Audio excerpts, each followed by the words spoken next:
Valve did it again. They took something that was pretty complicated and then they simplified it and decided to give it away to pretty much everyone who runs Windows. If you've ever watched one of my videos where I'm running benchmarks for some device that I've got here in the NerdNest, then you've probably seen these weird numbers all over my screen.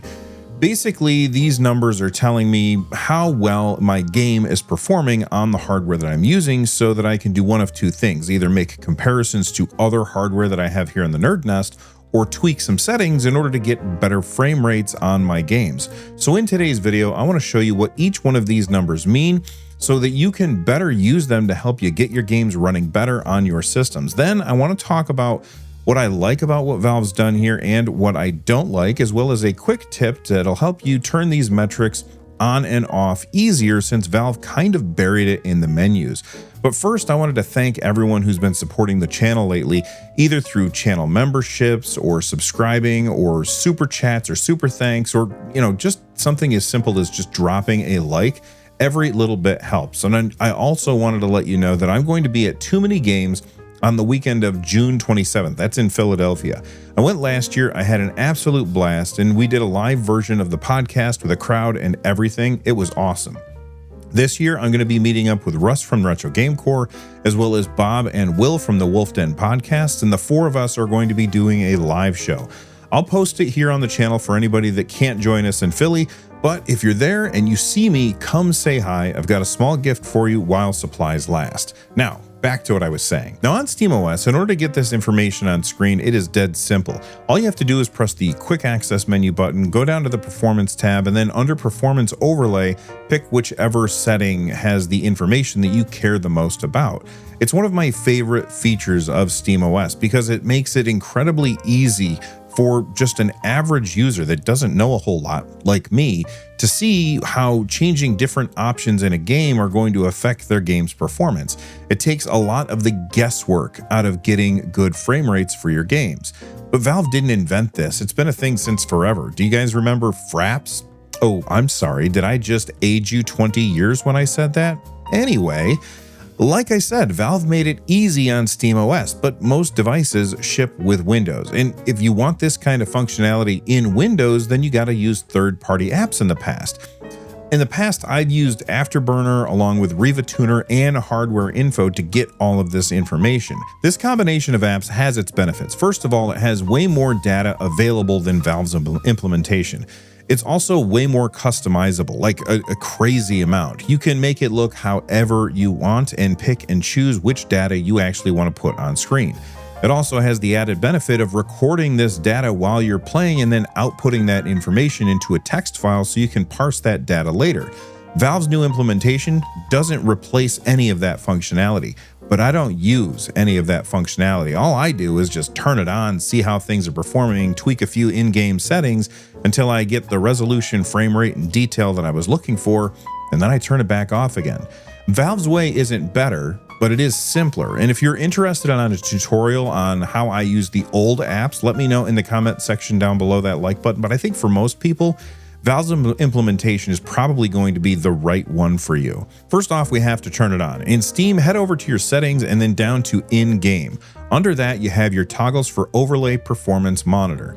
You can choose which corner of the screen to put it in. I've always got mine in the top left. You can then set up a hotkey so that you can turn it on and off quickly from your keyboard. I set this to Shift Control /, which isn't easy to remember, but if you set it the same way all the time, then you're going to be fine. However, if you're playing on a handheld, later I'll show in the video how you can set it up to do this without having access to a keyboard. Next, you got to adjust your performance level detail. You have 4 options on here. FPS is just a number. This is what we already had before. The other options are FPS detail and graph, FPS detail, CPU and GPU utilization, and finally, same as the last one, but with RAM information on there as well. I'll talk about what we see in these other options in just a second. Under that, we can adjust the text size so we can actually make out what we're trying to see. The default text size is way too small for me.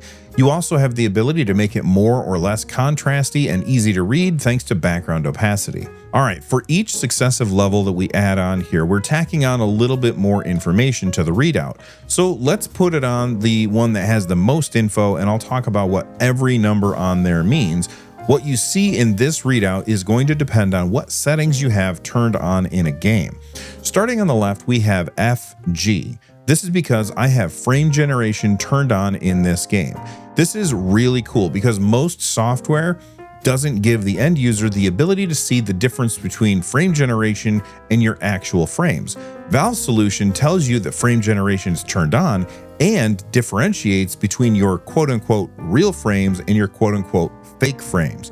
The first number is my frame rate with frame generation turned on. This is the same thing that my old solution would tell me, but this tells me my FPS, which is how many real frames I'm actually getting.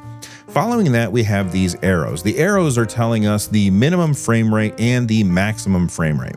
By the way, if the minimum frame rate or minimum FPS turns red, that's because you've experienced a significant drop in performance as a game was chugging to keep up for whatever reason. If you're seeing red a lot, you probably want to lower some settings. Here you can see in Cyberpunk 2077, I have frame generation turned on and then I'm getting some pretty great numbers. But if you go into a menu, now you can see that frame generation turns off automatically, and so FG numbers disappear. This is because we don't really need frame generation in menus. To the right of that, we have our FPS graph with two numbers. The top number is the maximum frame rate for the last 90 seconds. The green line is your frame rate over those last 90 seconds. And if you see any red in here, it's showing that you are experiencing what Valve calls micro stutters, where the game is struggling to output a frame.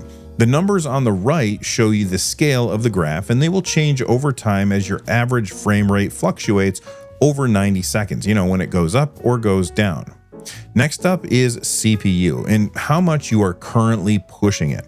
The first number shows an average of how hard you are currently pushing your CPU on a scale of 0, not at all, to 100. I'm giving her all she's got, Captain. If I push it any harder, the whole thing will blow. Valve pulls this information once per second from your computer. According to Valve, this number is usually below 100% because modern CPUs have multiple cores and games don't always use all of those cores, and it's showing you the average use across all of your cores, some of which are being used, some of which are not. The second number is what Valve calls the processor utility value of your most used core, and if it's currently boosting that core, then the number will be over 100%. After that, we can see our average clock speeds for our CPU. That's the first number is showing you the average across all of your cores, and then the second number is showing you your current highest core, whatever one is being used the most right now, and if it's being boosted, it's showing that number to you. Next up is the GPU and how hard you are pushing it. Right now, here you can see that my GPU is just about maxed out. And next, we can go and see the average temperature of my GPU and how much VRAM you are using. You can see that the first number that I have here is red because I'm currently out of video memory, which means when the shit hits the fan in whatever game I'm playing, I'm going to run into frame rate issues. I probably want to get rid of that red number, so I should lower some settings. Finally, we have our RAM showing you how much you are currently using and how much you have available. All right, let's talk about what I like about this solution and what I don't like. Number one, what I love that Valve is giving Windows users the ability to see all of this information really easily. I like how simple this is. When I was setting up Afterburner, Riva Tuner, hardware info, I had to watch probably 10 different tutorials to figure out the software. The UI was very confusing. Once you figure it out, it's much easier setting it up on the next device, but the first time is a bad experience. Plus, I'm constantly doing this on handheld devices, and the touchscreen interface of these apps is a horrible experience. For Valve's implementation, it's way simplified, and you have access to a lot less data, but it's just a few button presses and you're done. That's because it's so simple. The others are way more complex, but also way more powerful. I prefer simplicity for my own use.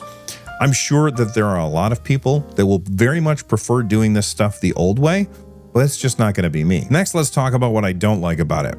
Perhaps there's a reason, but why not have the same choices that you get on the Steam Deck? I get a lot more information from SteamOS when I turn everything on.